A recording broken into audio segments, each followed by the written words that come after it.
Olá pessoal, tudo bem? Vamos continuar com a nossa discussão sobre temas de física e matemática avançada.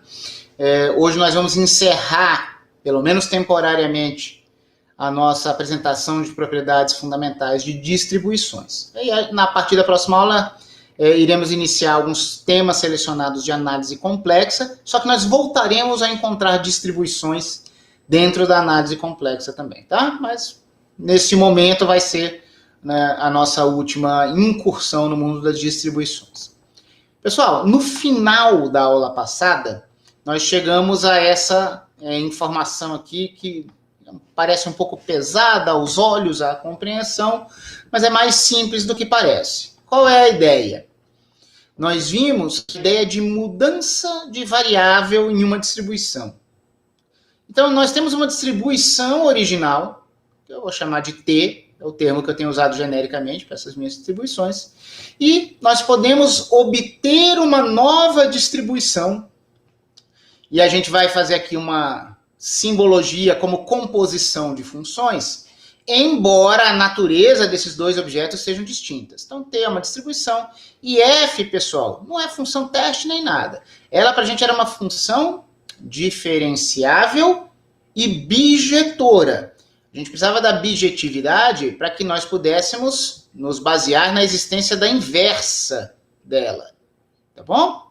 E aí, como nós sempre fazemos, quando queremos desenvolver novas propriedades de distribuições, observamos o que acontecia no caso de uma distribuição regular e definimos de forma abstrata o que seria essa nova distribuição para o caso de uma distribuição qualquer. Tá? Então, nós temos uma simbologia aqui, que essa nova distribuição, ela vai agir sobre funções, essa nova distribuição aqui vai agir sobre funções teste, de uma forma que parece pesada aos olhos, né?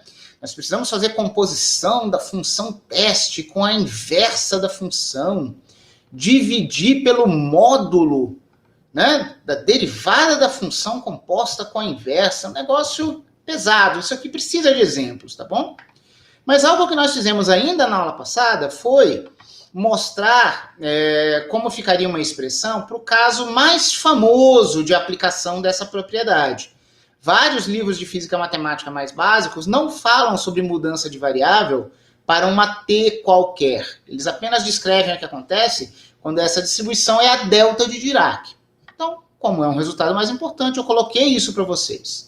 Se em particular a nossa distribuição sob análise for a delta de Dirac, o efeito da mudança de variável na delta de Dirac, que a gente simboliza com essa notação, seria o seguinte, olha só, você teria a sua função teste composta com uma inversa, mas sendo a delta, a gente sabe que a gente deve tomar essa função na origem, por isso que surge isso aqui.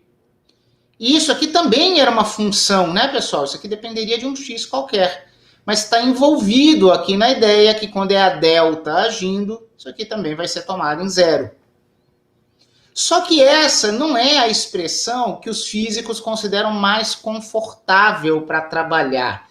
Porque aparece a derivada composta com a função inversa. A gente tem um jeito de escrever isso aqui muito mais prático, que nós também vimos ainda na aula anterior, que é assim, ó, nós escrevemos assim, escrevemos que a delta da f de x, como se fosse um objeto que tivesse vida própria, a gente sabe que não tem, a delta não é uma função, ela não existe, o que existe é o funcional delta Dirac, só que como um pseudonúcleo de integração, a gente escreve que delta de f de x será igual a, olha só o que acontece aqui, tá?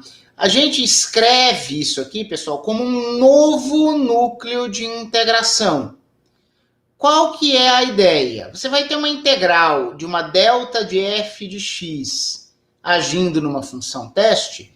A receita que a gente vai passar aqui agora e que a gente vai mostrar com exemplos é conveniente você reescrever essa integral em termos de uma nova variável, cuja letra que você usa é arbitrário, e a gente usa esse novo núcleo de integração, quando a gente reescreve a integral, eu usei aqui como sendo a letra y, certo? Mas isso é arbitrário. Você não vai ter algo que depende de x de um lado sendo igual a algo que depende de y do outro.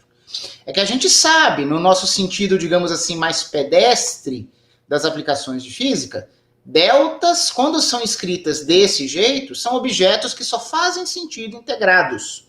Então a ideia é, se você quer integrar uma certa função teste ponderada por esse falso núcleo de integração, você vai escrever aquela mesma função teste, só que ponderada por isso aqui nessa variável. Tá bom? Qual que é a ideia disso aqui? Nossa, professor, essas coisas aqui parecem completamente diferentes. Antes de mais nada, aqui em cima tinha a função teste dos dois lados. Se aqui não tem, eu não posso pôr função teste aqui. Como eu disse, isso aqui vai ser integrado. Eu vou pegar isso aqui e multiplicar por uma função teste dentro de uma integral. Espere o exemplo daqui a pouco, tá? O que é mais sutil é, nossa, mas o que é esse y menos y0, f' de y0? Pessoal, y0 é a pré-imagem de um certo zero da nossa função. A gente quer achar qual é a raiz, qual é um valor da nossa variável que anula a nossa função. Aí a gente tenta ver qual é a pré-imagem do zero. Isso aqui só quer dizer que eu quero achar quem é a raiz. Então essa notação é mais próxima do que a gente faz em física, porque a gente quer integrar algo vezes essa delta, a gente vai integrar esse algo vezes essa outra delta, em que não aparece explicitamente uma função inversa. Mas esse número aqui é o mesmo desse. O que é y0 para mim? Y0 é o único real, porque eu estou imaginando que minha função é bijetora, né? É o cara que anula a minha função e tem derivada não nula. Ele tem que ter derivada não nula porque eu não quero dividir por zero. E ele é o cara que anula a minha função, porque a gente vai imaginar que qualquer cara que anulasse o argumento dentro da delta seria o cara que concentraria aquele infinito da delta. Quando a gente escreve delta de x, isso não existe, a gente sabe, mas a gente não tem aquela representação pictórica de um infinito na origem. A origem não é o cara que anula a função trivial f de x igual a x? Então a ideia é um x que faça f de x se anular, ativa o poder do infinito da delta. Então nós temos que achar quem são as raízes desse argumento da delta. Tá bom? Isso vai ficar muito mais claro com um exemplo. Não tem como alguém entender precisamente o que eu falei com essa expressão e com essa mudança aqui de fazer aparecer um y. Vamos ver exemplos cuidadosos sobre isso agora. Então agora eu vou fechar esse arquivo. Eu estava só relembrando a aula passada. Pronto, agora vamos para o conteúdo da aula de hoje, a nossa continuação formal. Bom, mas eu precisava retomar aqueles elementos lá. Olha só, o que seria uma função teste sendo atuada por uma distribuição que não é uma delta original, é uma nova distribuição que seria a composição da delta Dirac usual com uma função que é x ao cubo menos 1. Ah, vamos escrever como físico. A ideia é que eu quero fazer integral de delta de x ao cubo menos 1 vezes a função. Toda delta, bem no sentido pedestre da física, só faz sentido integrada. Tá bom. Muitos alunos, quando começam a mexer com a delta, olham isso aqui e pensam assim. Ah, eu tenho que ver quando isso aqui é zero. Quando isso aqui for zero, a delta vai valer infinito e vai filtrar a função naquele ponto. X ao cubo menos 1 é uma função fácil, eu sei como é o gráfico dela. Vou até mostrar o gráfico dela aqui antes da gente seguir nessa conta. Aqui, descer um pouquinho, aqui a cara dela, ó. X ao cubo menos 1 tem um jeito como esse aqui, é um gráfico fácil. Tá certo? Então, quem anula, quem faz x ao cubo menos 1 ser igual a zero, vai ser x igual a 1. Eu fiz esse desenho correto? Nossa, agora, peraí. Eu fiz esse desenho absolutamente incorreto, né, pessoal? Desculpem, isso aqui ela deveria se anular em 1. E do jeito que eu fiz aqui, completamente desatento, ela não é 1 que eu devia estar marcando aqui. Esse desenho está completamente equivocado, tá? Eu deveria ter essa minha função passando por aqui, ó. Crescente, crescente, crescente. E aí, no ponto de inflexão, ela deveria se anular em x igual a 1 e aí vir para cá. Então, é uma translação completa e total dessa função. Esse 1 não tinha que estar no eixo y, não. Tinha que estar no eixo x marcando 0. Desculpem. Tá? Vou corrigir isso depois. Tá bom? Mas a ideia é que é uma função claramente bijetora e com única raiz x igual a 1. É fácil ver que x igual a 1 anula esse argumento. Então, muitos alunos estudando delta de Dirac pela primeira vez pensam, o infinito está no x igual a 1. Então, eu vou filtrar a função que eu estou integrando em 1. Então, o meu resultado vai ser φ de 1. Não é. A resposta correta está aqui embaixo. É 1/3 de φ de 1. Faz sentido o infinito ter ido para o 1 e você pegar no φ de 1, só que essa forma funcional não linear aqui afeta a sua filtragem, no mínimo por um fator de escala. Tá bom?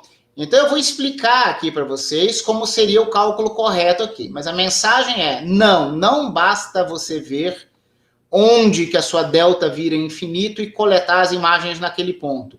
Você precisa analisar com mais cuidado a natureza desta função aqui dentro para determinar possíveis fatores de escala, tá bom? Então vamos ver. Antes da gente chegar aqui nesse resultado, vamos ver essa passagem aqui para ilustrar o que eu apresentei antes, no final da aula anterior, e que eu relembrei com vocês agora. Lá eu disse que eu ia trocar uma delta de uma certa f de x por quem? Por uma delta de um y menos um y0, era isso que vocês tinham lá no outro slide, certo? E aqui embaixo era a derivada da função, era f' no ponto y0, que o y0 era a minha raiz. Então vamos lá, olha só o que a gente faz aqui. F de x é x ao cubo menos 1. Sua derivada é 3x ao quadrado. Deixa guardado porque eu vou precisar da derivada. Eu acho quem anula o argumento de dentro da minha delta, que é onde está o infinito. Certo? É fácil por inspeção, apesar do meu gráfico eu ter desenhado incorretamente, mas é fácil ver que f de 1 igual a 0, e essa é a única raiz, tá, pessoal? Você vê que a derivada é 3x², é sempre positiva, só se anula na origem num ponto de inflexão, uma função monotonicamente crescente, é bijetora, é inversível. Então a raiz tem que ser única, e a raiz claramente é 1. Então f de 1 é 0. E na expressão que eu tinha mostrado para vocês, eu disse que eu trocaria essa delta por uma delta numa outra variável, e que eu ia integrar nessa outra variável, certo?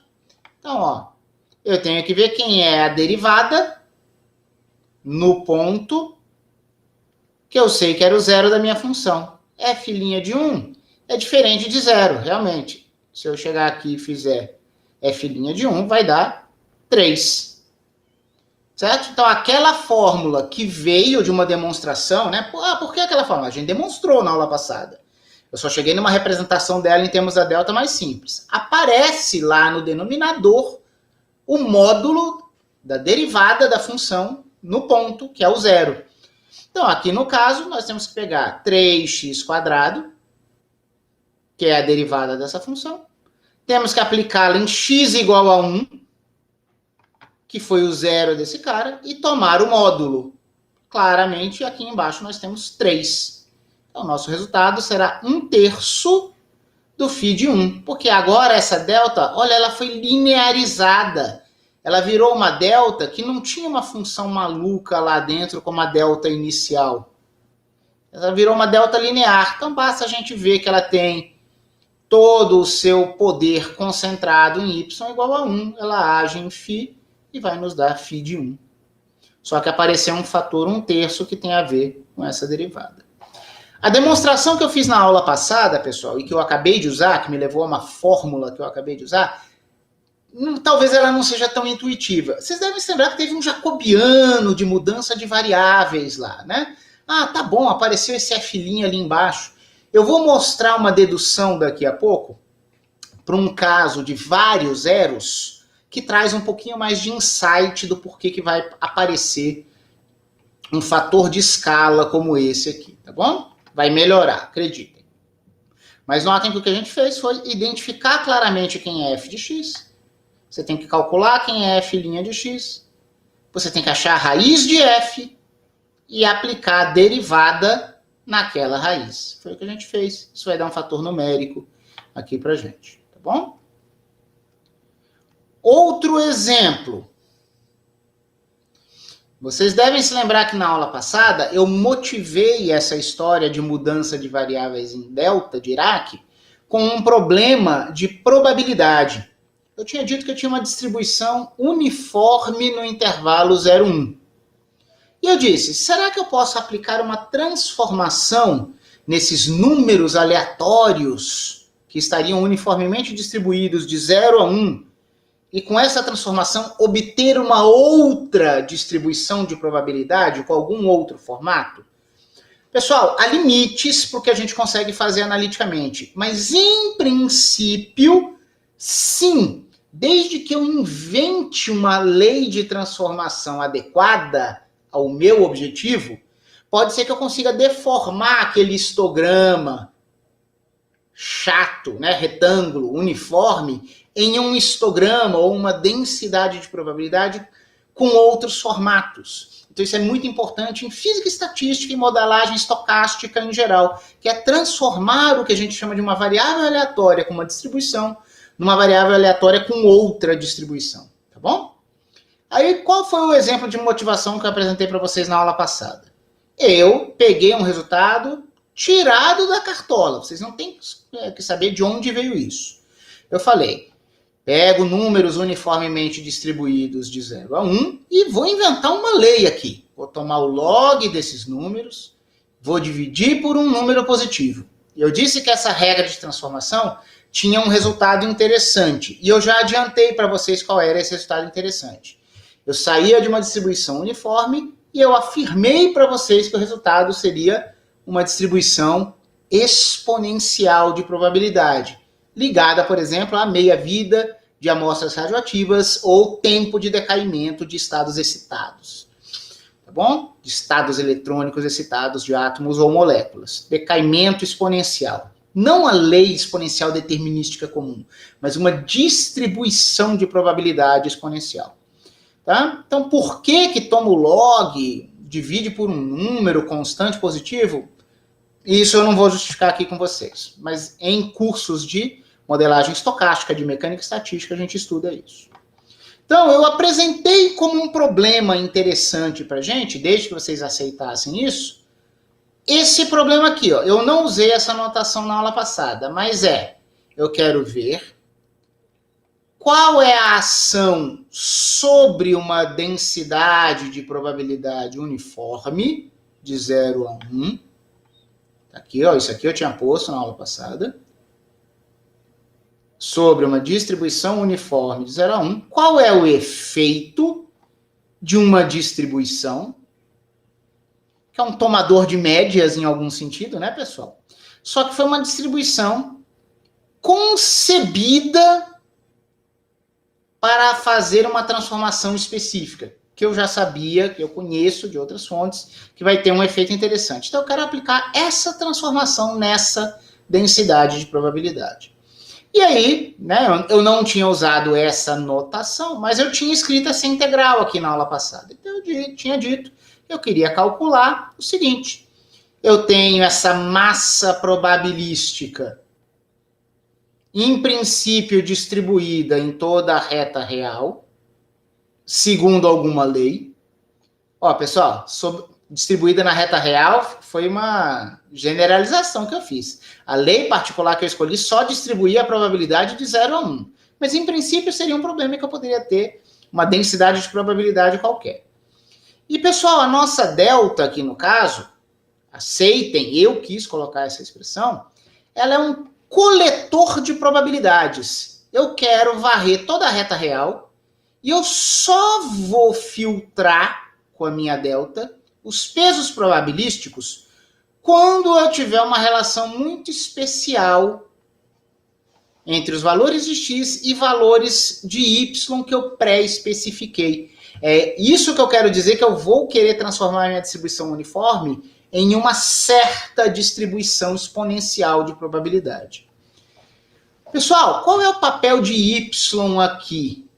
É o mesmo papel do lambda, é um parâmetro. Notem que a nossa variável de integração é em x. Então, lambda e y fazem o papel de parâmetros dados. Então, o resultado dessa integral vai depender de lambda e de y em particular.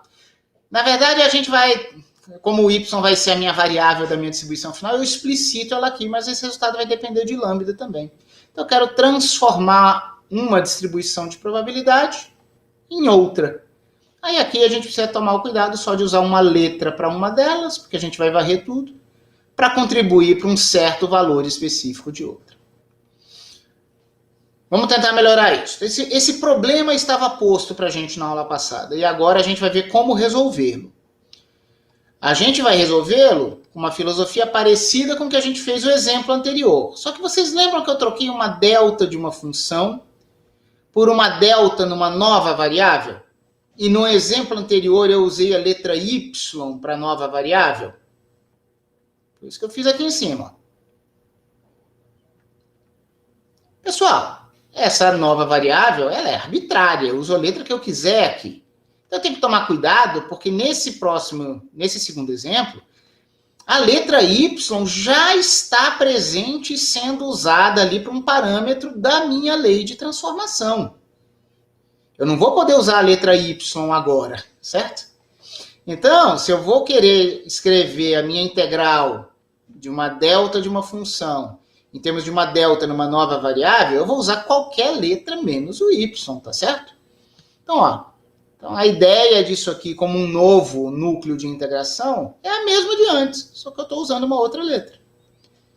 Tá? Então, uma delta de uma função pode ser escrita como uma delta num ponto z0, que é o que anula a sua função, é o localizador de onde está o infinito, mas pode ter um fator de escala dependente da derivada da sua função naquele zero. Então, zero é um zero de f, é um ponto onde a função se anula, que é o que vai concentrar o infinito para a gente, e a sua derivada tem que ser diferente de zero naquele ponto. Pessoal, é a mesma coisa de antes, eu só troquei a letra y por z porque y já está sendo usado, tá bom? Agora, deixa eu só destacar uma coisa para vocês. Professor, quando você aplica uma distribuição em algo que seja uma função teste, a resposta não deveria ser um número? Por que você obteve uma função? Pessoal, porque eu introduzi um parâmetro aqui. Se eu pensasse que y fosse um número específico, isso aqui seria a imagem de um número específico, seria um número. Agora, notem, a gente pode usar distribuições para termos como resultado uma função. Basta que a gente tenha um parâmetro, por exemplo, nessa mudança de variáveis, ou, em geral, qualquer parâmetro, multiplicando a função que a gente está considerando. Então, isso é muito importante. A gente pode usar distribuições para gerar funções. Basta você colocar um parâmetro na sua distribuição, tá bom? Vamos lá. Quem que a gente chamou de f de x nesse caso? É o cara que está dentro da delta. Delta de f de x. Então, vamos organizar o pensamento. Desculpem a sombra aqui, eu não sei porque aconteceu na minha digitalização, mas eu acho que está visível, certo? Essa é a nossa f de x. É o termo que expressa a mudança de variável dentro da nossa delta. E a gente iguala isso a zero. Vamos isolar x? Pessoal, passa y para o outro lado, exponencia dos dois lados. X é igual a e menos lambda y. Tá bom? Então, achei o zero assim. É esse cara que eu estou chamando de z0. É a minha raiz. O z0 é exponencial de menos lambda y. Professor, por que você não chama isso de x? Por que você chamou de z0? Porque eu vou querer tirar tudo que é x e vou escrever tudo em termos de z e z0. Tá bom? Então, quem faz o papel da minha raiz é esse cara. É só uma mudança de nome aqui, tá bom? Continuemos. Só um segundo. Ok? Pessoal, vocês continuam me ouvindo bem? Vocês continuam me ouvindo bem? Alguém sinaliza? Tá dando para ouvir normal, Léo. Perfeito. Eu estou com uma interferência na minha caixa de som Eu preciso deixá-la ligada para eu ouvir retorno de vocês, mas me avisem se entrar alguma coisa que impeça vocês de me ouvirem, tá bom? Então vamos lá, obrigado. Então, esse Z0 é a nossa raiz. Vamos escrever aqui. Quem era mesmo a nossa função? Essa aqui. Foi essa aqui que a gente igualou a zero para achar a raiz. Mas eu não quero aqui igualar a zero. Quero escrever a forma funcional dela e quero tomar a derivada dela, porque eu sei que eu vou precisar disso. Pessoal, derivada em relação a x. Y é tratado como uma constante. Log de x, derivada 1 sobre x. Então, a derivada do argumento da nossa delta é 1 sobre lambda x. Eu sei que eu vou precisar, olha aqui, ver qual é o valor da derivada na minha raiz. Calculei a derivada, vou calcular o valor da derivada na raiz. A raiz é essa, f' de exponencial de menos lambda y. Pessoal, eu sei que isso vai ser sempre diferente de zero, porque eu vou colocar aqui, exponencial de menos lambda y, 1 sobre lambda exponencial não tem problema, certo? Isso aqui nunca vai se anular. Então, estamos numa condição em que nós podemos realizar e implementar nossa mudança de variáveis, tá bom? Então, aqui foi só uma constatação que estava tudo ok, vamos poder trabalhar. Então, vamos trabalhar. Olha só, a gente vai trabalhar da seguinte forma. Qual que era a nossa integral? Talvez eu pudesse tê-la repetido aqui, mas ela vai assumir essa forma aqui, Olha só o que mudou. Vou rolar para cima de novo. Desculpem o vai e vem, mas olha a nossa integral. Integral de menos infinito a mais infinito de uma função que se anula fora do intervalo 0,1 e dentro do intervalo 0,1 ela é 1. Pessoal, então isso aqui eu vou trocar por uma integral só da delta, porque vai ser 1 vezes a delta, só de 0 a 1, porque fora de 0,1 é nulo. Tá bom? Então, a minha função buscada no fim, pessoal, eu já pus esse exp, esse exp aqui, que eu já adiantei para vocês que o resultado vai ser um exponencial. Vamos ver se eu estou certo. Certo? Vocês podiam ter dado qualquer nome aqui, é uma nova distribuição. Vai ser uma integral de 0 a 1 de 1 vezes delta. Vamos ver. Integral de 0 a 1 de 1 vezes delta. Mas aquela integral era em x. Eu não queria fazer só a delta da f de x. O meu princípio fundamental aqui não é trocar a delta de f de x por uma integral numa nova variável linearizada com um fator de escala pertinente. Então, eu não escrevo pura e simplesmente essa delta aqui, eu já vou trocá-la para essa. Então, integral de 0 a 1 da delta do z menos o z0, que nós já tínhamos achado, dividido pelo módulo de f' de z0. F', 1 sobre lambda argumento, 1 sobre lambda argumento, 1 sobre f, módulo de f' de z0. E o z0 é esse cara aqui. Já tinha entrado aqui e entrou aqui. Tá bom? Ora, lambda eu tinha dito na aula anterior que ele era positivo. Exponencial, real, aqui, sempre positiva. O módulo é desnecessário.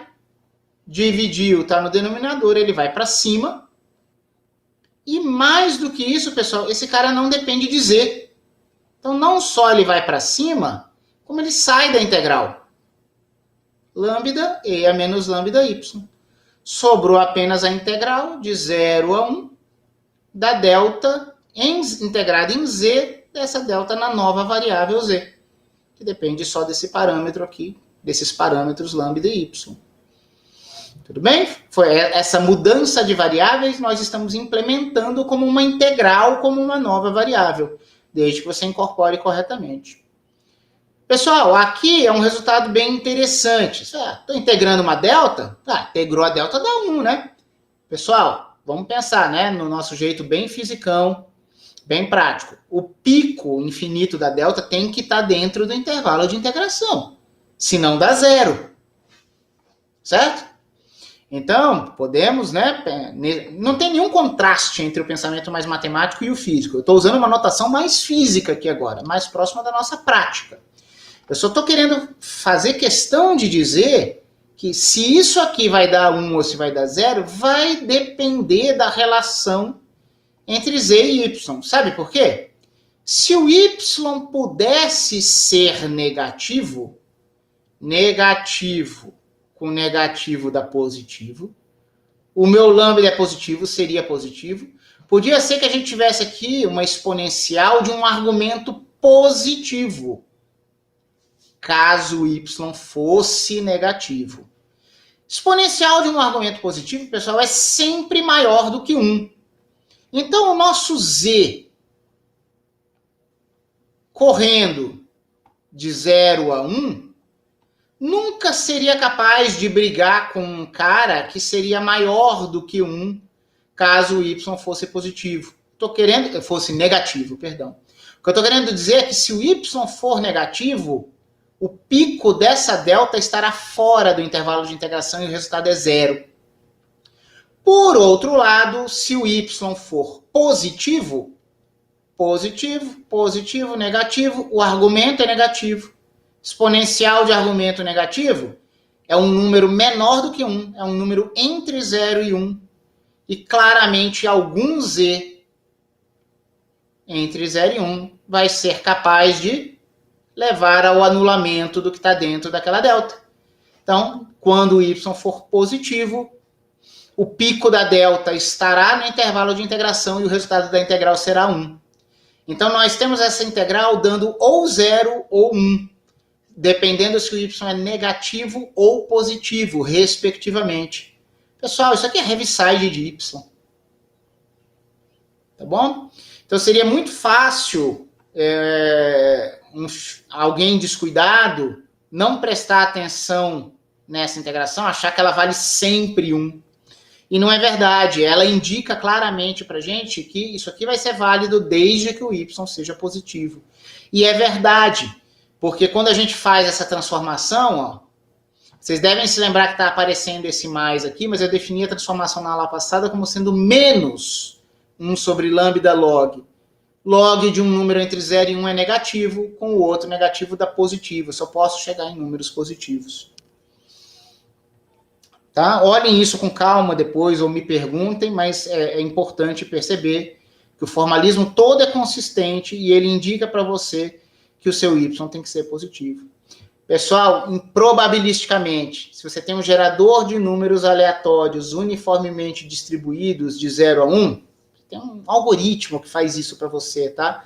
Vários compiladores, vários pacotes computacionais têm essa propriedade, tem lá construídos dentro deles um gerador de números uniformemente distribuídos de 0 a 1.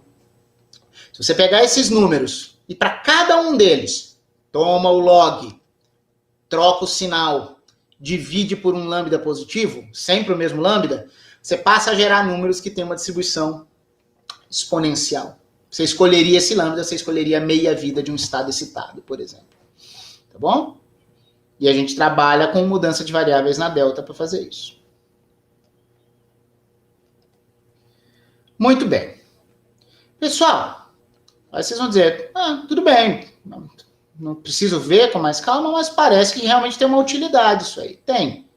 Tá? As deltas de funções funcionam realmente como coletoras dos casos que te interessam. Distribuições não foram definidas, não foram motivadas por mim para vocês, exatamente como aqueles termômetros efetivos que dizem em quais pontos você quer pegar a temperatura e fazendo um certo tipo de média. Um tipo de média especial é escolher quais pontos que você quer pegar para coletar para uma certa medida de interesse, tá bom? Então foi isso que aconteceu aqui. Aí você vai dizer, professor, mas e se a função que me dá a minha mudança de variável não for inversível? Né? Você até desenhou ali o x ao cubo menos 1, falou que tinha que ser monotônico para ser bijetora. Existe isso? Existe. Pelo menos em alguns casos. Então vamos lá.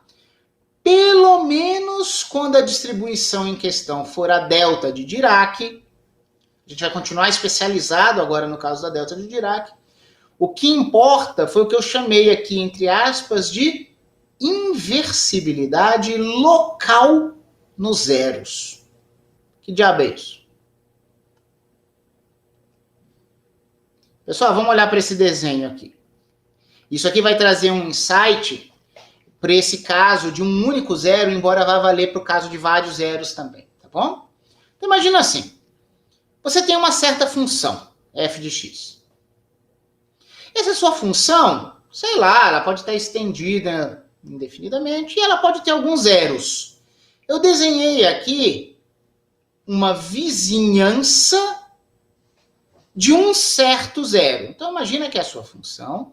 Pessoal, essa função não é a função a ser integrada, não. Essa aqui é a função que vai ser jogada dentro da delta para fazer a mudança de variáveis, tá? Delta de f de x. Esse caso que a gente está estudando. Então, você tem uma função, ela é diferenciável e tem um certo zero. Por exemplo, um certo ponto x0. F de x0 igual a zero. E eu tenho uma delta. Eu tenho uma delta, x menos x0, mas o que importa para mim é que eu vou querer formar, deixa eu mostrar aqui um pouquinho embaixo para vocês, eu vou querer formar delta de f de x. Pessoal, agora olha só o que acontece. Essa função f de x, que expressa a nossa mudança de variáveis, ela poderia fazer assim, ó. Uou, uou, uou. Ela podia ter vários zeros. Ela podia ter vários zeros. A gente quer expressar o que é delta de f de x, mesmo para esse caso de vários zeros. Mas não é qualquer caso. O que a gente vai exigir? Pessoal, mesmo quando era um zero só, a gente exigiu que a derivada da função não se anulasse naquele zero, não é isso? Ó, a f de x0 é zero. Mas eu tenho que passar aqui com uma inclinação positiva ou negativa, como vocês estão vendo aqui. E nunca com inclinação nula. Eu não poderia ter uma parábola com vértice aqui, não. Tá bom? Mesmo no caso de um zero. Então, agora a gente considera vários zeros. Em qualquer um deles eu não posso passar com tangente nula. Olha só o que vai fazer. A gente pode, para cada zero, restringir a nossa f a uma pequena vizinhança. Imagina que você tem um epsilon suficientemente pequeno e positivo, tal que você não enxerga os outros zeros, nem na direita e nem na esquerda. Tá bom? Se, naquele momento, nós restringirmos o domínio da nossa f a esse pequeno intervalo, localmente a nossa função é inversível, porque ela localmente é bijetora. Se eu passo aqui com uma derivada não nula, no caso negativa, pelo menos para algum epsilon, eu sou uma função puramente decrescente. Se eu tivesse passado com uma derivada estritamente positiva, para algum epsilon pequeno, pelo menos, eu seria estritamente positivo. Tá? Eu avanço pouco na vizinhança, eu não deixo tempo, eu não dou tempo da concavidade girar para eu chegar em outros zeros. Então, se eu olhar numa vizinhança como essa, suficientemente pequena, a gente pode pegar a nossa função diferenciável, disso a gente não abriu mão, e fazer uma expansão de Taylor em torno do zero. Então, f de x, em torno de um dos zeros x0, ela é termo constante, mais termo linear, e os termos de ordem mais alta são irrelevantes. Então, a gente vai expressar isso aqui como aproximadamente. Só que esse termo constante, por definição, é zero, porque eu disse que f de x0 era zero. Ou seja, localmente, tomar delta de f de x é a mesma coisa que tomar delta de uma expressão linear, sem termo constante, que se anulou. Esse cara se anulou, a minha f de x é uma constante vezes uma expressão linear. Então, é uma delta que vai ter o seu infinito concentrado em x0, porque é x igual a x0 que anula aquele argumento lá dentro. Só que é uma delta em que essa expressão linear aqui está modificada por uma constante. Mas nós vimos isso. Quando a gente viu propriedades da delta de Dirac, nós vimos que quando a gente tivesse uma constante vezes o argumento, a gente provou que isso era 1 sobre o módulo daquela constante vezes a delta centrada naquele ponto. Então, qual é a essência do que a gente está querendo dizer aqui? Sua função diferenciável pode até não ser puramente bijetora, mas desde que ela seja localmente bijetora, passar com derivada não nula pelos seus zeros, em torno de cada zero você faz uma linearização e nós temos um resultado para o que é a delta de uma função linearizada. Você pega esse coeficiente angular, põe ele em módulo e põe no denominador como um pré-fator. Tá bom? Isso aqui foi transformação de escala nas propriedades de distribuições. Nós vimos já isso. Então, notem que a gente ficou exatamente com a cara da transformação que a gente faz. Tudo bem? Eu mudei ali para a letra Y, depois eu mudei para a letra Z. Eu podia ter mudado para a letra X também, por mais que fosse outra integral, certo? A gente pode trocar delta de f de x por delta de x menos x0 sobre 1 sobre módulo de f' de x0 para cada zero. Desde que esse cara nunca se anule. Então, olha só. Isso aqui traz algum insight. A gente percebe que realmente aquele fator de escala vem da linearização da função diferenciável no nosso zero. Em cada um dos nossos zeros. Se eu tiver um montão de zeros e eu chamar de ZF, o conjunto de zeros da função f, e se em cada um deles a derivada não se anula, a mudança de variável total, pessoal, vai ser uma superposição. Nós tínhamos visto um termo desse aqui, quando nós tínhamos um único x0 que anulava f. Quando tivermos vários, nós vamos ter vários picos delta. Essa nova distribuição, ela não tem um pico infinito apenas na origem. Ela vai ter picos infinitos, nessa nossa visão mais pragmática, em todos os x0s que anulam a f.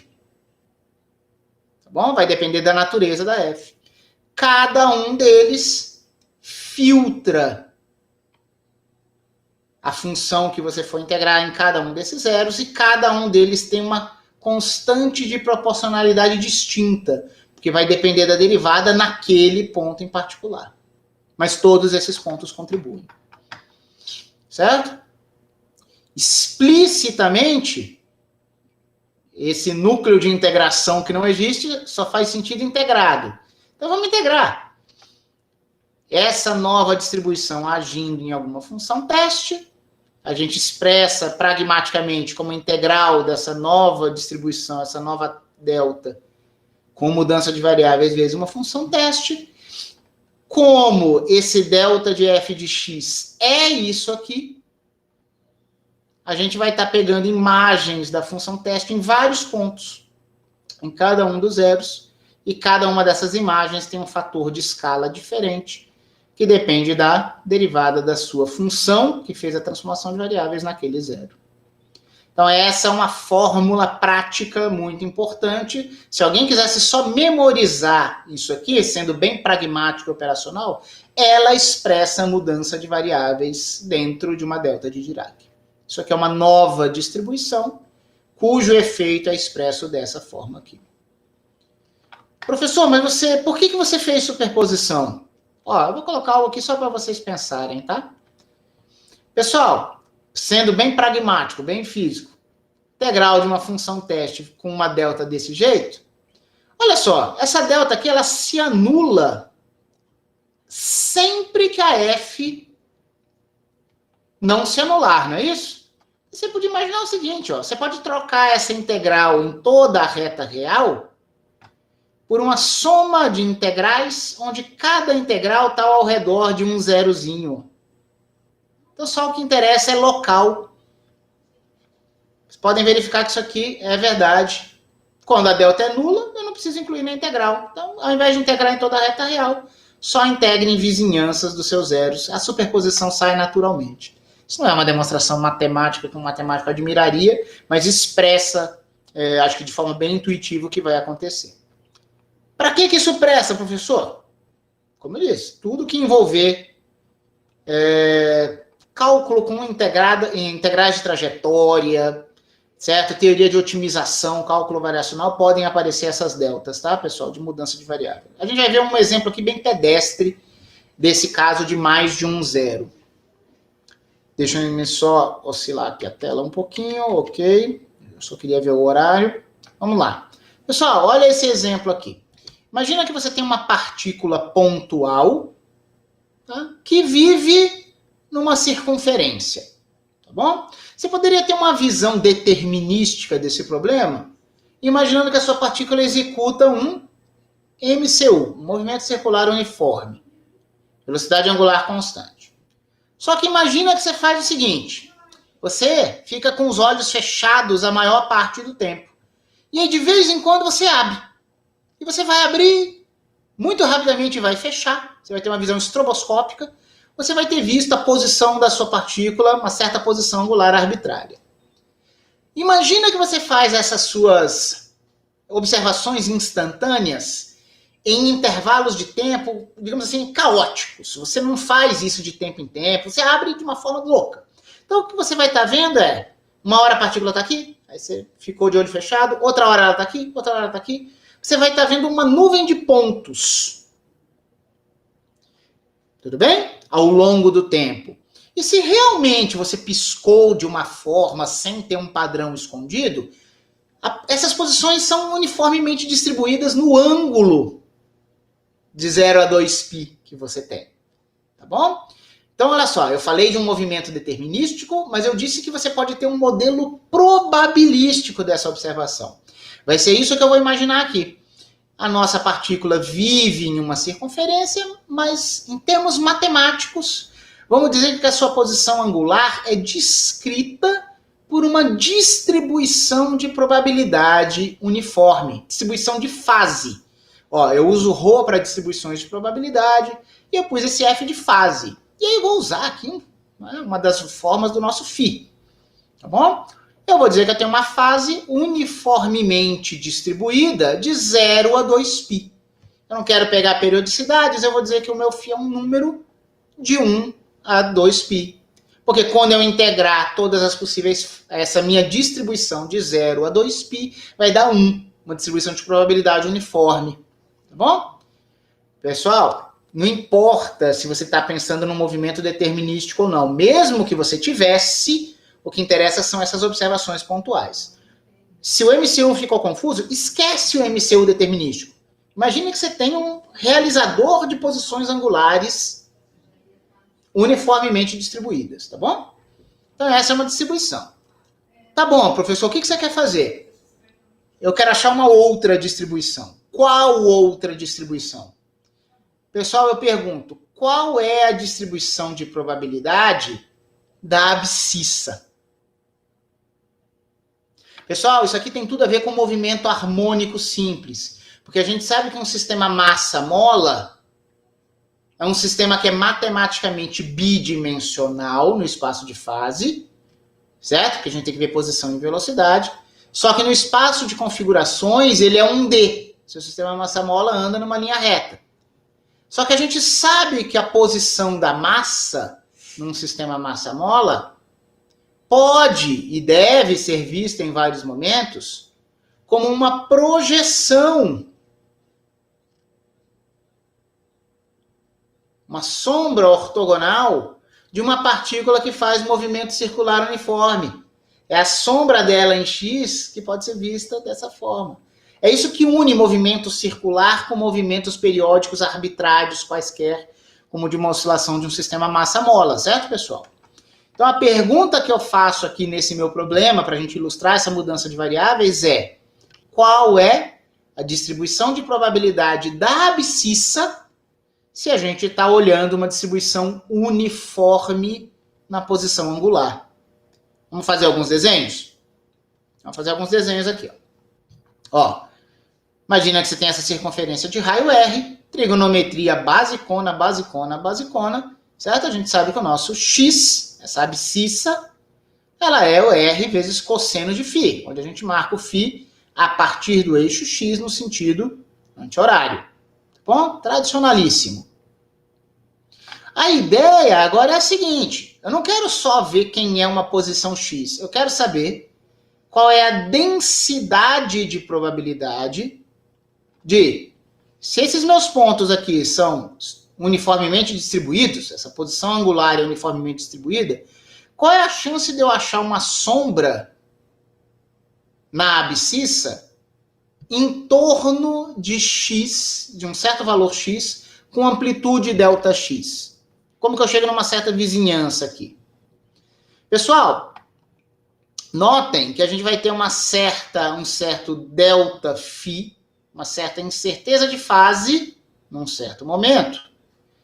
Porque a gente sabe que a chance da gente cair aqui vai ser 1 sobre 2π vezes ΔΦ.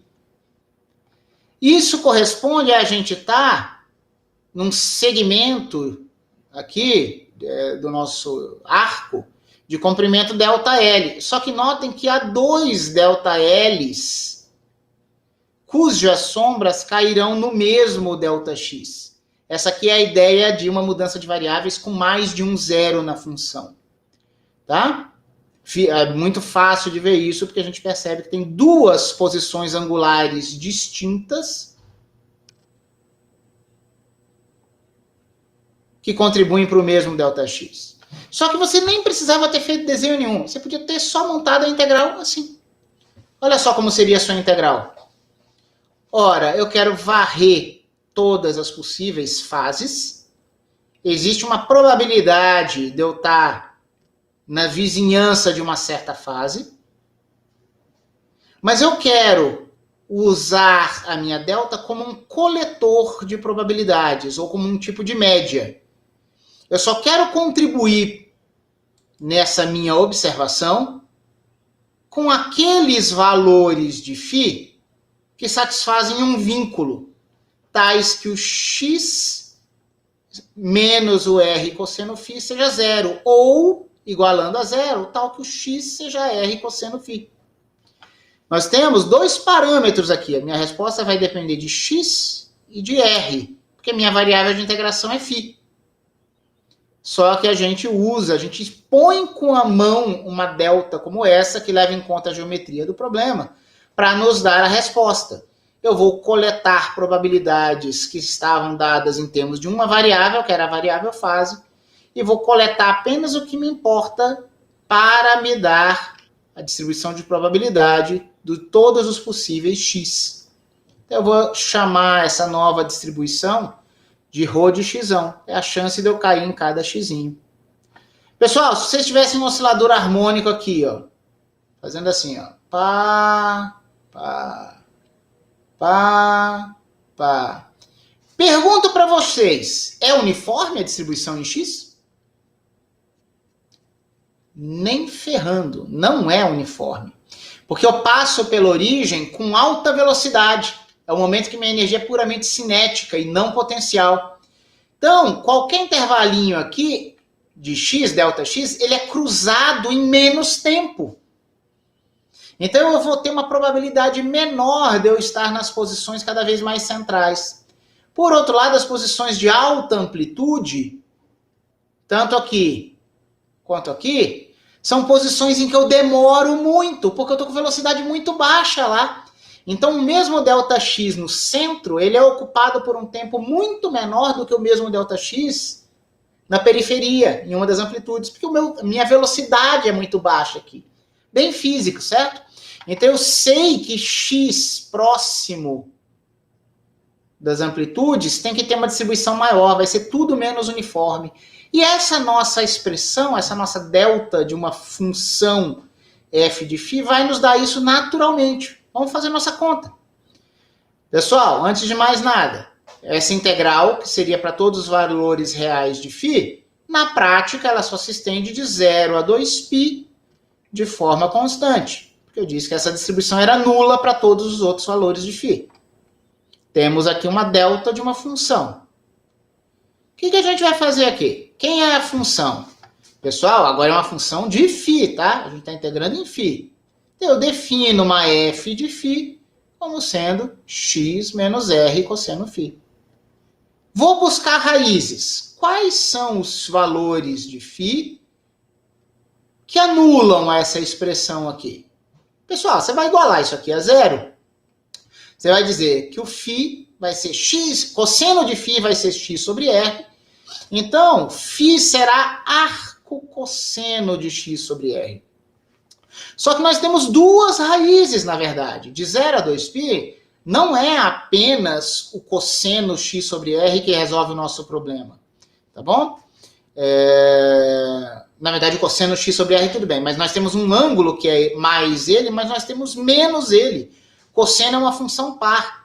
Pessoal, esses dois ângulos que correspondem ao mesmo x são exatamente este ângulo aqui, que estaria no meio desse cara, correspondente a um certo x, e eu não desenhei o espelho dele aqui embaixo. Eu só marquei o elemento de comprimento, certo? Mas eu tenho este ângulo e um outro ângulo que é menos ele, porque ambos contribuem para o mesmo x. Então isso surge naturalmente. Você fez a equação x menos r cosseno θ igual a 0, isso te dá uma raiz positiva, que é mais arco cosseno de x sobre r, e tem o oposto dele. Chame uma dessas raízes de φ0 mais, ou a outra de φ0 menos. Eu sei que para eu aplicar a minha fórmula de mudança de variáveis, eu tenho que calcular quem é a derivada da minha função.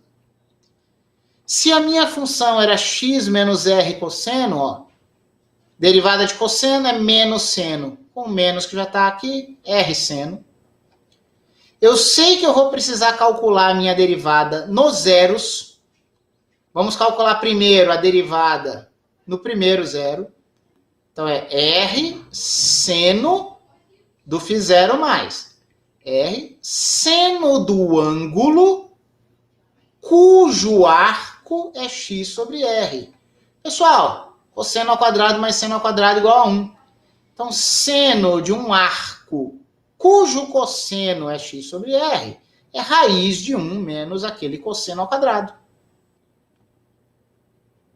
Seno do arco cosseno. Não é isso? Multiplica por r, você vai chegar nessa expressão aqui. E com o sinal oposto, pessoal, o seno é função ímpar. Você vai chegar exatamente no oposto para outra raiz. Esses dois caras têm sinais opostos. É um caso de duas raízes. Qual que foi a nossa fórmula de trabalho? Olha só, vou apresentar isso aqui, mas deixa eu voltar para a minha expressão mais explícita que eu tinha, antes de eu entrar nesse outro exemplo. Ó, eu tinha dito que eu tinha algo assim, não era? Ó, eu tinha dito isso, que eu trocava o meu núcleo de integração por isso, ou se você já quisesse integrar, você vai pegar imagens da sua função teste.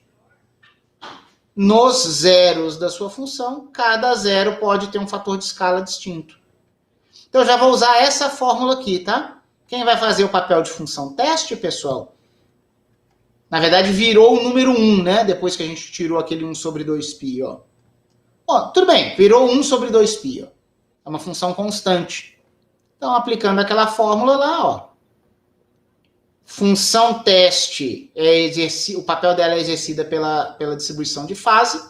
Numa raiz, tem um fator de escala que é 1 sobre módulo da f' naquela raiz. São duas raízes, aqui vem a segunda.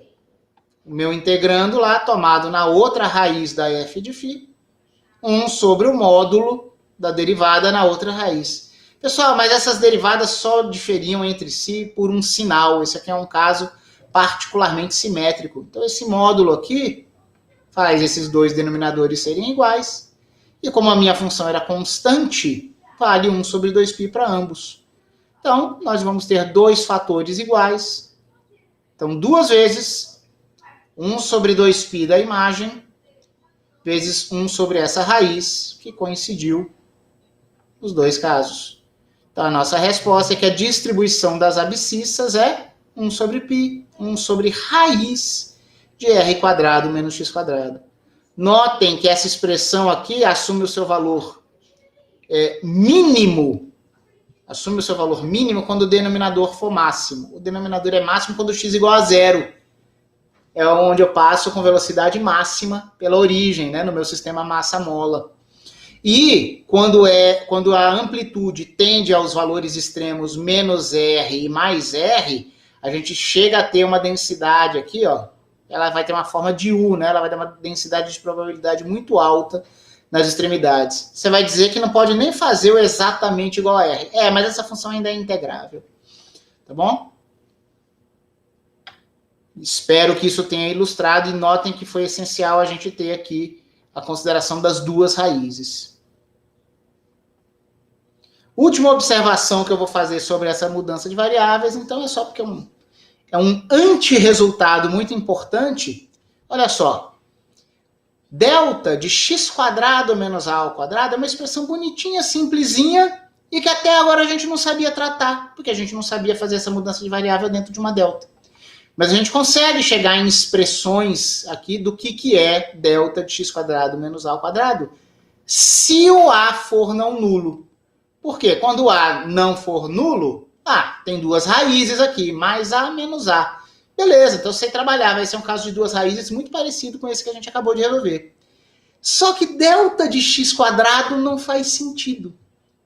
Pelo menos na teoria usual de distribuições, não é possível dar sentido para uma nova distribuição que seja delta de x².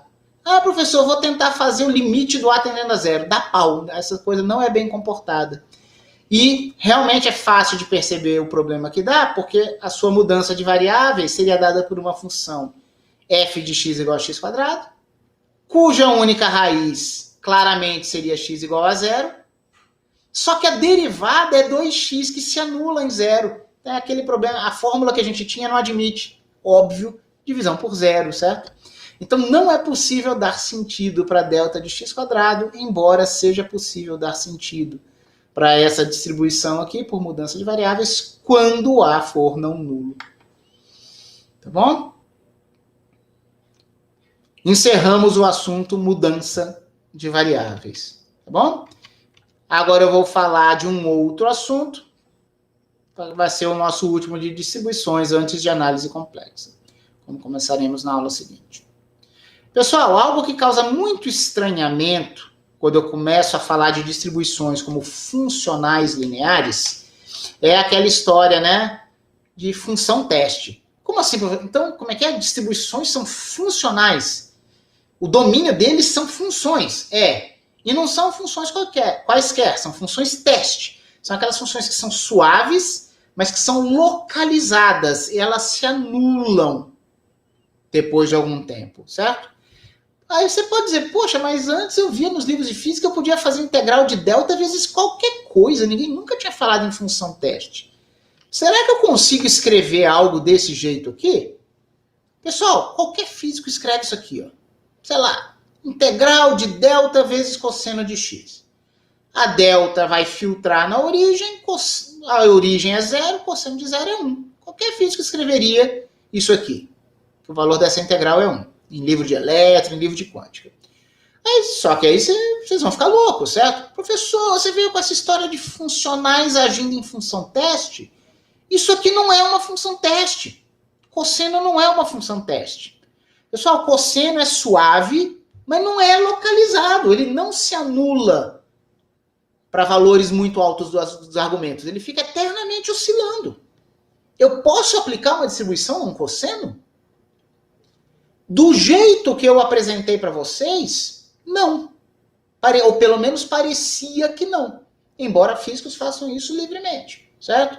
Então eu vou tentar, como um comentário final aqui, usar isso como uma motivação para eu introduzir outros conceitos, mostrar que isso tem sentido perfeito, isso não é incompatível com a teoria. A teoria de distribuições como funcionais lineares não impede a gente de fazer isso, só que eu preciso gastar um pouco o verbo aqui para eu tentar explicar como que isso se encaixa aqui. Então, para um físico, vai achar que o que eu estou fazendo aqui, digamos assim, para um físico não interessado em aprender fundamentos, que queira só seguir regrinhas de conta, o que eu vou fazer aqui parece que não presta para nada. Mas eu juro para vocês que é importante, principalmente com transformadas de Fourier mais tarde, tá? A gente tem que se preocupar um pouquinho sobre que objetos que podem sofrer ações das nossas distribuições ou não. Então, eu considero isso importante, é óbvio que é por isso que eu estou falando. Tá bom? Então, vamos lá. Esse cálculo faz sentido? Esse resultado é válido, esse 1? Se eu estou vendo uma distribuição agir numa função que é suave, mas que não é função teste, não é localizada? Sim, para ambas as perguntas. Esse resultado O cálculo faz sentido, o resultado é válido, dá 1, mas eu preciso explicar para vocês por quê. Como eu disse, eu vou usar isso como um gancho para eu introduzir outros conceitos. Então não se esqueçam dessa motivação, mas primeiro eu vou falar de outras coisas que parecem não ter a ver com isso, mas é óbvio que terão, tá bom? Vamos lá. Pessoal, eu preciso introduzir para vocês o conceito de suporte de uma distribuição. Pessoal, não confundam, nós já vimos a ideia de suporte de uma função teste. O que é suporte de uma função teste?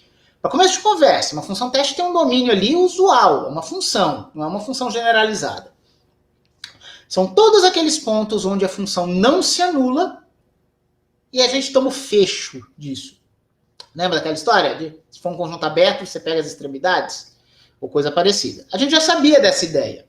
Só que aquilo era suporte de uma função teste. Agora eu quero falar da ideia de suporte de distribuições. Distribuições são os bichos que engolem função teste. Então tem a ver, mas não é a mesma coisa, tá bom? Mas é parecido, eu confesso. Principalmente quando a sua distribuição for regular. Vamos lá. Pessoal, informalmente, dada uma distribuição, ó, lembra que isso aqui é só o símbolo das distribuições no RN, né? Que engolem funções teste do RN nos complexos. Informalmente, se você me dá uma distribuição T, o seu suporte estou pondo aqui entre aspas porque é informal, é o subconjunto do RN onde a sua distribuição sente ou tem efeito nas funções teste. Vamos começar com essa informalidade. Pessoal, olha só. O suporte de uma delta Dirac centrada em A é pura e simplesmente o conjunto singleto com o A. O que isso quer dizer? Qualquer que seja a função teste que você considere, tem essa função teste, podia ter outras funções teste, certo? Função teste pode ser positiva, pode ser negativa, ela se anula depois de um tempo, tá bom, mas eu só sinto no ponto A. Eu não sinto se essa φ de x aqui, se ela subiu, se ela desceu, ou quando ela se anulou. Eu não sinto mais nada.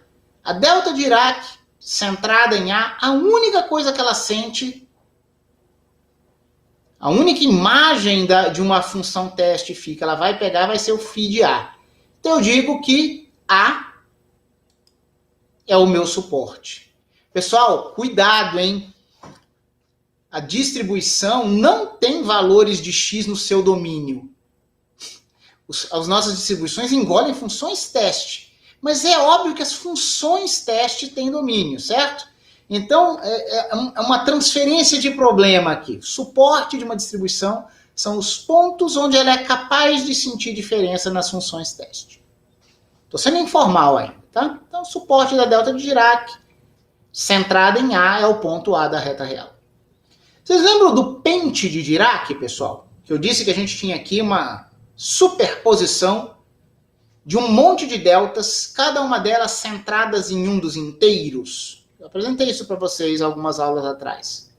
Pictoricamente, ela seria representada assim, ó, simbolizando o infinito em cada inteiro, né? Quem é o suporte? O conjunto dos inteiros. Todo o conjunto dos inteiros é o suporte, porque eu sinto cada um dos inteiros. Se você puser funções teste aqui, eu não sei o que elas fazem para valores não inteiros, mas eu vou sentir os inteiros. Vai contribuir para o meu escalar, quando essa função pente de Dirac engolir uma função teste. Eu vou sentir os valores das funções teste nos inteiros. Tá bom? Então essa foi a ideia informal. Eu vou formalizar algo mais aqui para vocês, tá, pessoal? Mas essa ideia informal é claro que é o mais importante. Mas olha só. Aqui vem uma ideia seguinte. Quando que duas distribuições são iguais, pessoal? A gente demonstra igualdade de duas distribuições dizendo que elas engolem funções testes, a mesma função teste, e dão a mesma coisa. Você diz que essas duas distribuições são iguais. Só que a gente pode ter um tipo de igualdade parcial. Você não olha todo o domínio das funções teste. Olha que ideia que é essa. Eu posso dizer que duas distribuições duas distribuições T e S, elas são iguais num certo subconjunto aberto do Rn. Pessoal, a gente sempre escreve as coisas nessa reta real, as distribuições mais comuns, mas em geral isso aqui vale no Rn, tá? Duas distribuições vão ser iguais numa certa região aberta do Rn se elas engolem a mesma função teste, e dão sempre o mesmo escalar. Para funções teste, pessoal, com suporte contido dentro daquele ômega. Pessoal, vai ter um tipo de casamento entre o suporte de uma distribuição e o suporte das funções teste. Você pode ter duas distribuições que sintam diferentemente as funções teste em certas regiões do Rn. Mas pode ser que em outras regiões elas sintam de forma igual e façam a mesma coisa com aquelas distribuições teste, nem que seja só num pedacinho do Rn. Então é isso que eu quero dizer que é uma ideia de um tipo de igualdade parcial. Mais uma vez, vai ter exemplo, tá? Duas distribuições são iguais num certo aberto, se elas fazem a mesma coisa para todas as funções teste que estejam localizadas na mesma região. Vamos ver um exemplo disso? Olha só. Isso aqui é simples, pessoal, mas eu quero que vocês prestem muita atenção. Ó. Delta de 3. Essa aqui é uma delta de Dirac centrada no inteiro 3. Pico infinito está lá no 3, tá bom? E aqui é o pente de Dirac, né? A gente chama de chá, essa letra do alfabeto cirílico, né? O pente de Dirac, que sente todos os inteiros.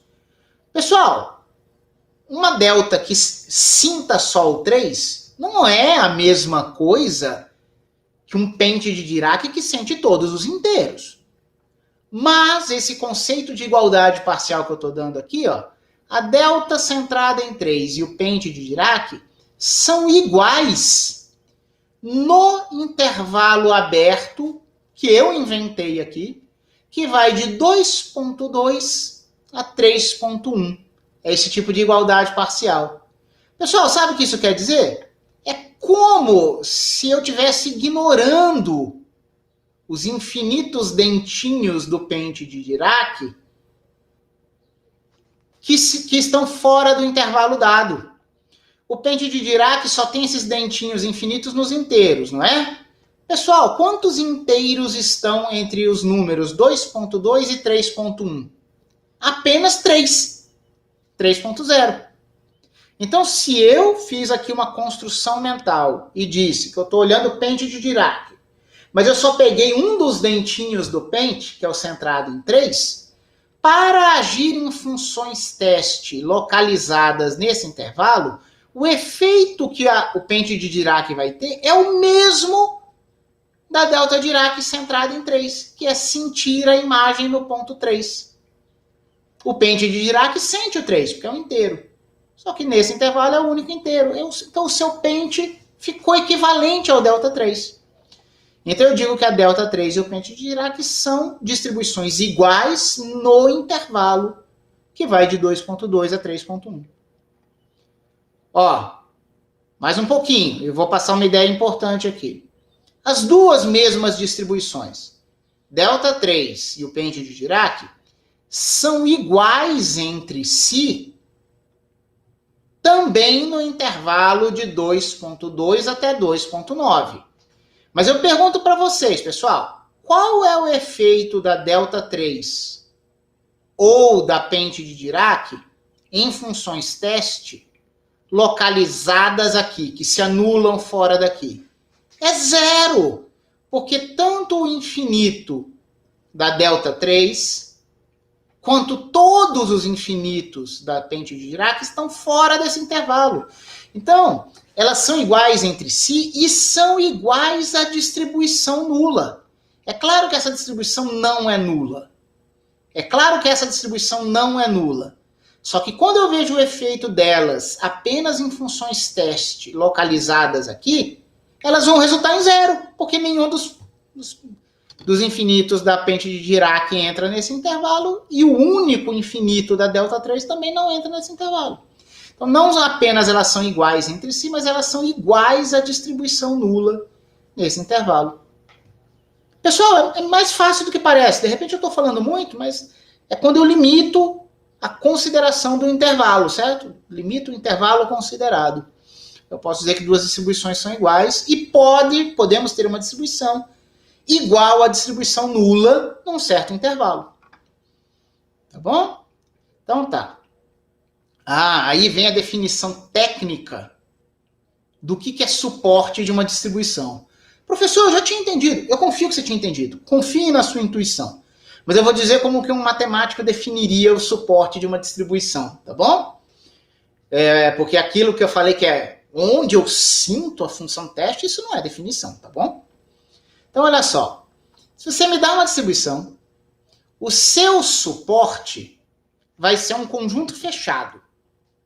Pessoal, sabe qual é o conjunto fechado? Olha só. Imagine todos os abertos onde, se você restringisse as suas funções teste, a sua distribuição pareceria ser nula. Ou seja, veja todos os lugares onde você pode ser igual a uma distribuição nula. Ou seja, você pode não ter efeito nenhum. Você vai unir todos esses abertos. União de abertos é aberto. Então, você vai estar colando peças, todos os pedacinhos do Rn, onde se você fosse agir, distribuição, fosse agir só em funções teste localizadas ali, você ia parecer que seria zero. Junta tudo e toma o complemento. Ou seja, todo lugar menos ali. Então você pegou todos os lugares onde você parece ser zero, pega o complemento disso, pega o que não virou zero, é o seu suporte, é onde você sente. Tá bom? Então isso aqui é uma forma matemática da gente dizer formalmente o que é o suporte de uma distribuição. É o complemento da união de todos os abertos em que a sua distribuição em questão pareceria ser a distribuição nula. Ser igual à distribuição nula em certos abertos. Tá? Então, exclua todos os lugares onde você nunca será nulo. É o seu suporte. Fique com a ideia intuitiva. Eu não vou pedir exercícios para vocês com essa matemática. Tá bom? Tá bom. Só que agora a gente está precisando caminhar para o final da aula. Para a gente encerrar nossa discussão. Já vi aqui o horário, beleza? Pessoal, como foi que eu motivei essa história de suporte de uma distribuição? Eu disse que eu queria dar sentido para aquela integral do cosseno, não era isso? Um físico faria sem problema. E por que veio essa história toda? Vamos ver. Eu vou falar agora precisamente o que acontece. Fique com a ideia puramente intuitiva de suporte de uma distribuição, tá bom? É pontos onde ela sente as suas funções teste. Então vamos lá. Voltemos à motivação. Por que a integral de uma delta vezes cosseno, eu posso dizer que isso vale 1 e faz sentido, mesmo que o cosseno não seja uma função teste. Aí vem uma afirmação, estou declarando aqui para vocês. Pessoal, a gente sabe o que é suporte de uma distribuição. Só que a gente sabe o que é suporte compacto, não é? No Rn, um conjunto é compacto se ele for fechado e limitado, se ele couber dentro de uma bola. Ele não explode para o infinito, ele fica contido em algum lugar. A gente tinha a ideia de suporte compacto para definir as nossas próprias funções teste, certo? Funções teste são funções suaves de suporte compacto. Que lá a ideia era de função teste, agora a ideia é de distribuição. Olha só, eu vou afirmar aqui, depois eu vou ilustrar essa ideia, tá?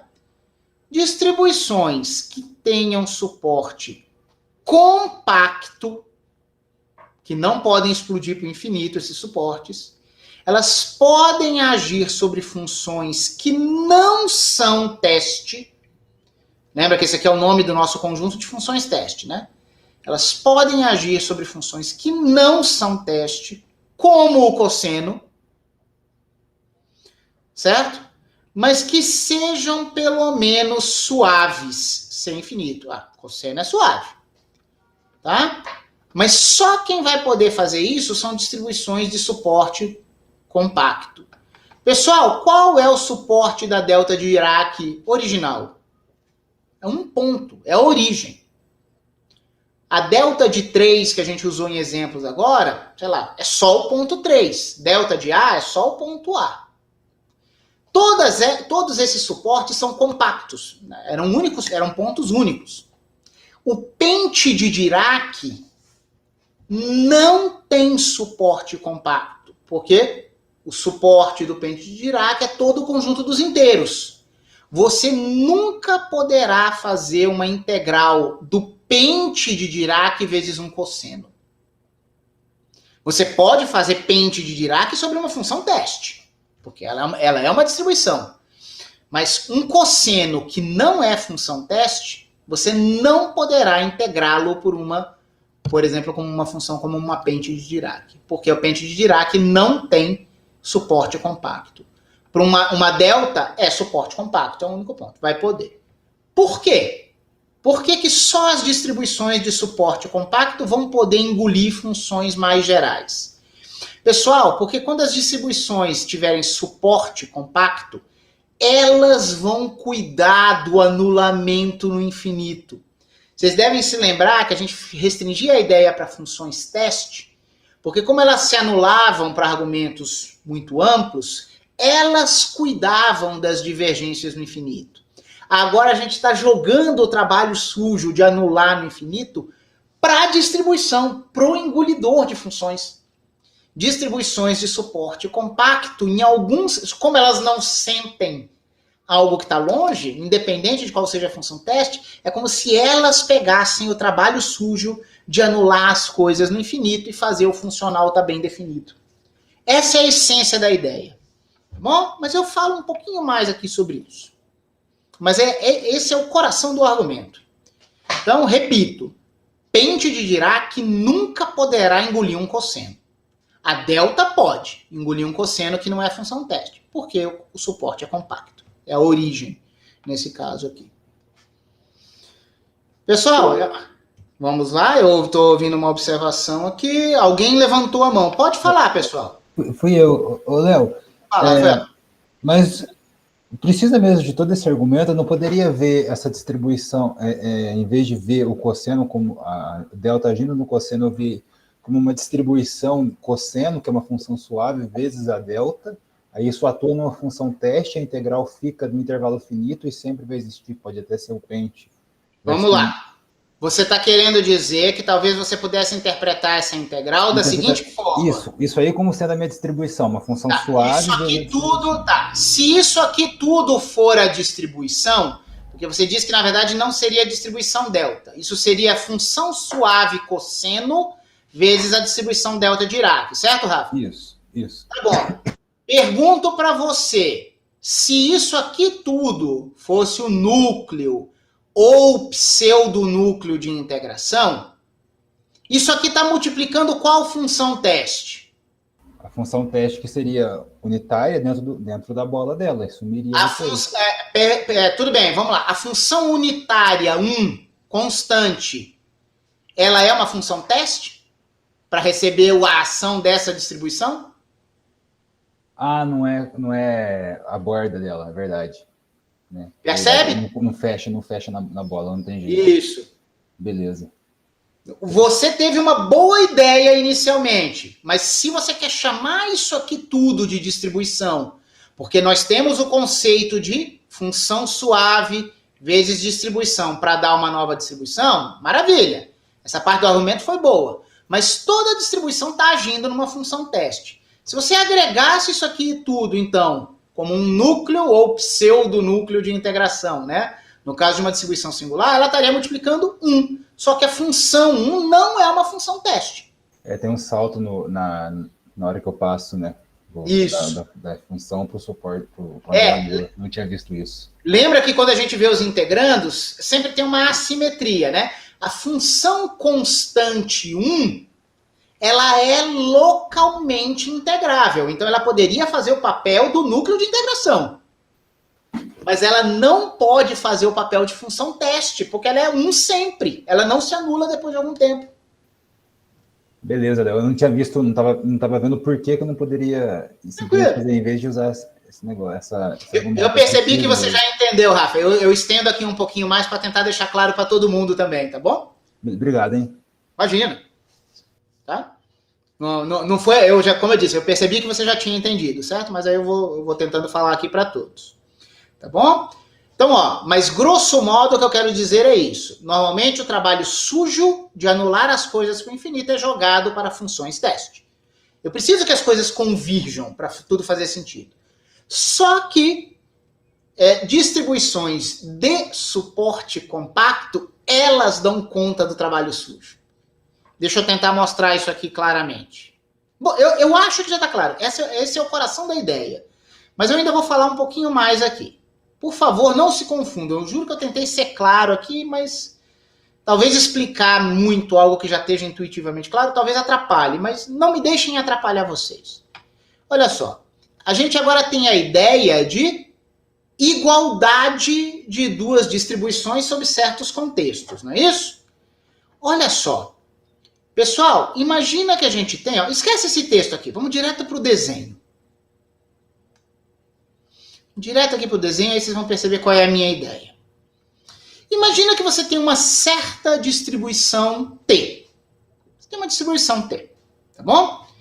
Não faz sentido eu fazer gráfico dela como função de x. Ela engole funções teste, tá bom? E eu não quero fazer um argumento aqui que valha só para distribuições regulares. Eu quero fazer um argumento que valha para qualquer distribuição. Então nem precisa ter núcleo de integração. Só que nesse eixo X, eu sou capaz de desenhar um suporte. Então imagina que você tem uma certa distribuição T, pode ser singular a distribuição. Eu não vou fazer gráfico dela aqui, mas no eixo X eu posso desenhar o suporte compacto dessa minha distribuição T. Tá bom? Então imagina que é uma T de suporte compacto. Aí eu vou fazer o seguinte. Eu não vou pensar em qualquer função teste aqui. Eu vou fazer uma culinária aqui em que eu vou imaginar. Existem infinitas, tá? Mas eu estou desenhando uma função teste muito especial aqui, que eu vou chamar de fitil. Ela é especial porque ela tem uma relação com a distribuição T. Eu vou imaginar que eu tenho uma função teste muito especial. Eu a cozinhei, eu a idealizei para ser constante e igual a 1 em todo o suporte da T. Tudo bem? E, eventualmente, ela vai se anular. Porque ela é uma função teste. Eventualmente, ela vai se anular fora dessa região. E ela vai ter um comportamento aqui em que ela não é nem 0 nem 1, mas ela é suave. Toda função teste tem que ser suave. Mas ela forma uma mesa de nível 1 no suporte de T, e aí tem alguma dinâmica que depois ela se anula. Tudo bem? Olha só, qual é o suporte, pessoal, dessa função teste especial que foi feita para se casar com a T? Sei lá, estou esboçando isso aqui nesse verde mais claro. Ó. O suporte não é pegar onde ela não se anula, quando é de uma função teste? Vai dar uma região assim, como essa marcada aqui. Tá bom? Beleza. Agora, olha só. Toda função teste é suave. Toda função teste é suave. Pessoal, eu posso inventar uma distribuição que é fitil vezes T. Aí sim, ligando um pouco com a pergunta, com a observação que o Rafael tentou fazer. Eu posso fazer produto de função suave por T. Mas eu não vou pegar uma função suave qualquer. Eu vou imaginar que eu peguei essa minha função teste, cozinhada, pensada, concebida para que fosse 1 no suporte de T e só depois ela se anulasse. Pessoal, eu não vou provar aqui para vocês, mas eu acho que é fácil de ver. Essa nova distribuição, porque isso é operação válida, suave vezes distribuição. Vocês percebem que essa distribuição ela tem o mesmo suporte da distribuição original? Porque olha só, se a T não sente nada aqui fora, essa aqui também não sente. Na verdade, pessoal, é mais do que o suporte. Deixa eu ver aqui. Deixa eu marcar. Bom, pessoal, essa minha fitil vezes T, essa nova distribuição, na verdade, não é nova. Ela é igual a T em todo e qualquer lugar. Porque onde é importante ir a T sentiria, essa fitil não mudou nada, porque ela multiplicou por 1. Quando essa fitil não é 1, tipo nessa regiãozinha aqui e nessa regiãozinha aqui, a T já não sente nada. E dali em diante ela vai passar a não sentir nada. Só que onde sentir ela valia 1. Pessoal, isso aqui é muito louco. A gente está fazendo um produto de uma função que não é identicamente 1 por uma distribuição, e o resultado é a mesma distribuição de antes. Isso é possível se o suporte da sua T for compacto. Então, olha só, por que eu fiz isso? Pessoal, essa fitil, ela não é única. Eu poderia ter feito essa mesa aqui ser mais larga e só depois me anular. O que interessa é que eu seja 1 e seja uma função teste, mas que eu seja 1 ao longo do suporte de T. Qualquer fitil que faça isso vai me dar uma nova distribuição que não é nova, que tem o mesmo efeito de T. Então, olha só o que a gente faz. Essa nossa distribuição, fitil de T, é o efeito de T. Se eu pego uma função teste, o que função suave faz? Quando modifica uma distribuição, ela não vem multiplicando para cá? Ó, então, o efeito dessa distribuição é esse aqui. Essa função teste que eu chamei de mesa, que é casada com T, pode vir engolir uma função teste qualquer. Agora, pessoal, produto de função teste por função teste é função teste. Então, isso aqui é bem comportado. Só que eu posso fazer mais do que isso. Olha o que eu vou fazer agora. Função teste vezes função suave, que não é localizada, olhem a diferença na notação.